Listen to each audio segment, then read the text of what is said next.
Welcome to today's program, Fasting Ourselves Out of the Pleasure Trap, Dr. Alan Goldhamer, Vegan, Part 2 or 3. In our three-part series, we are honored to feature health expert Dr. Alan Goldhamer. He is a chiropractor and has been vegan for more than 40 years.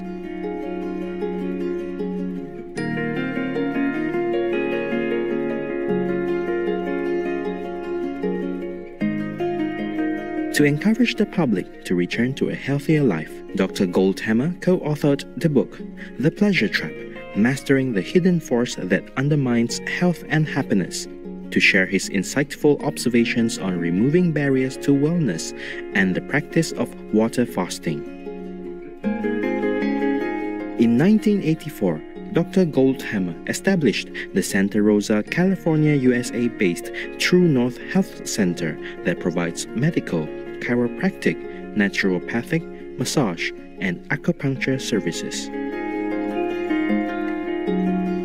The center is now the largest facility in the world that specializes in medically supervised water-only fasting.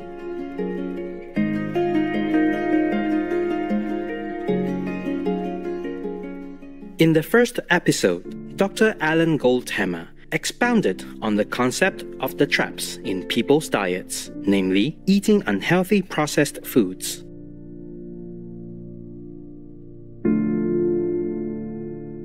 The consequences of this manifest as many serious health conditions in our modern society, such as obesity, cardiovascular diseases, type 2 diabetes, and autoimmune disorders. And so what we advocate is people eat a health-promoting, whole plant food, SOS-free diet. SOS is, of course, the international symbol of danger, but it also stands for the chemicals added to food, including salt, oil, and sugar, that fool the satiety mechanisms of the brain and create what we call the pleasure trap.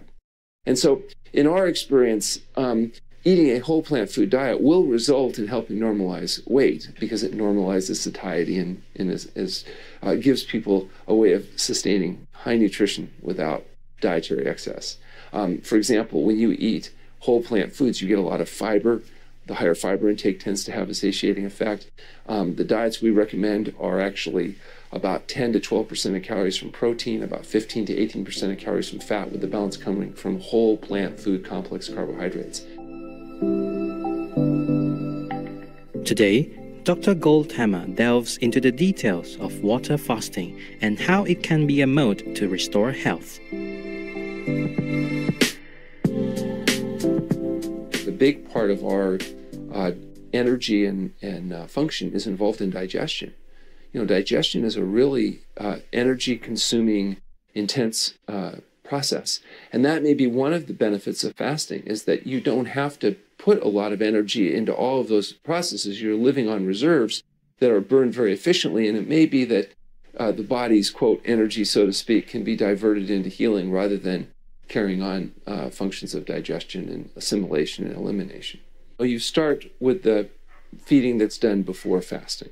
One of the things that we encourage patients to do is to adopt a whole plant food diet, but even more than that, the few days before fasting, if they limit their diet to fruits, salads, and steamed and starchy vegetables, that actually seems to be the best preparation for undergoing fasting, particularly eliminating a lot of the drugs like caffeine and other things that have such uncomfortable withdrawal reactions. And then you enter the fasting state itself, where after you've had appropriate preparation, you begin to go on water only. The first part of that fast, the body is going to use its glycogen reserves as well as the glucose that's in the digestive tract. And after a day or two, those available sugars have become depleted. So the body will have to go to glycogen or sugar reserves, which is found, for example, in the muscles. And after about 48 hours, not only is the glucose that's in the belly used, but the glycogen in the muscles is used, and now the body has to make a conversion to begin burning fat. And this process, what's called ketosis, is where the body changes fuels, including the biggest burner of glucose, our brain. So, biggest burner of glucose is actually that bulbous neuronal net at the end of our spinal column. And it can change in humans from burning glucose to burning ketones, or a byproduct of fat metabolism, specifically beta-hydroxybutyric acid. Dr. Goldhamer now discusses the portion of the fast where the body begins to consume its stored fat after primarily burning glucose for energy. Once you get into that phase of fasting where you're living predominantly on fat, in fact, by the end of the second week of fasting, the brain is using predominantly fat as fuel. And so there's still a little bit of glucose that's used, and that's going to come from a process called gluconeogenesis, or the breakdown of protein. But because of the conservation mechanism of fasting, the amount of protein burned is minimal, and particularly if you rest when you fast. One of the mistakes that people make is they try to maintain higher activity levels when they're fasting because they think that that's going to facilitate more weight loss. But what it actually does is it facilitates more protein breakdown.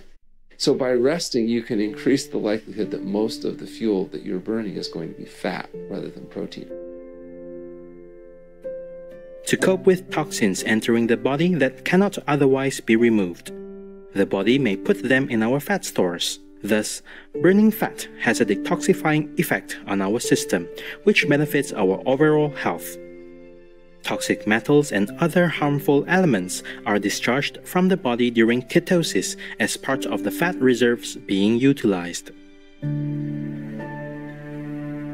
Properly ending a fast is crucial, and a gradual transition to eating again is regarded as the most essential part of the process.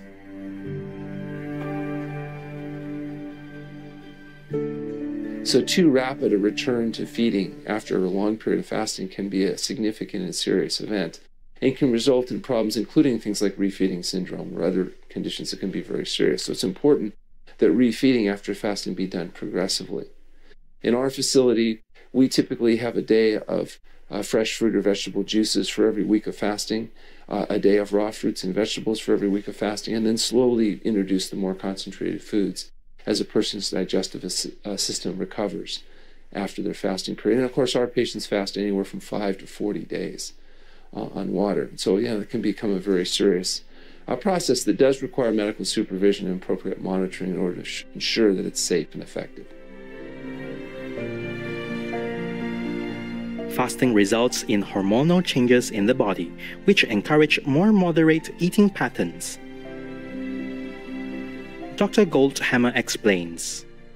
But what I can tell you is that in fasting and also in modified fasting or fasting mimicking programs, one of the changes that happens is the satiety hormones tend to increase. And so it makes it more possible to rebalance people's hormonal issues. And therefore, after fasting, they find they can reach satiety with a whole plant food diet more readily than they had when they were on a conventional program with a lot of refined carbohydrates. For example, sugar does something. Refined sugars tend to drive the insulin levels up as the body uses this hormone to drive the sugar into the cells. And when insulin levels go up, oftentimes there's a little overreaction, particularly with the refined carbohydrates, which tends to drop the sugar levels down, which triggers the hunger, satiation, the craving issues, and the binging that sometimes is an issue for people. So sometimes just getting rid of all these sugars, all these refined carbohydrates, all the white flours and products, tends to normalize insulin levels, amongst other changes. And now people don't have the same level of cravings, and they don't have a lot of the problems where they're eating, not because they're hungry, but because their brain chemistry has been confused, and their brain is telling them that they're starving to death, even though they may be obese.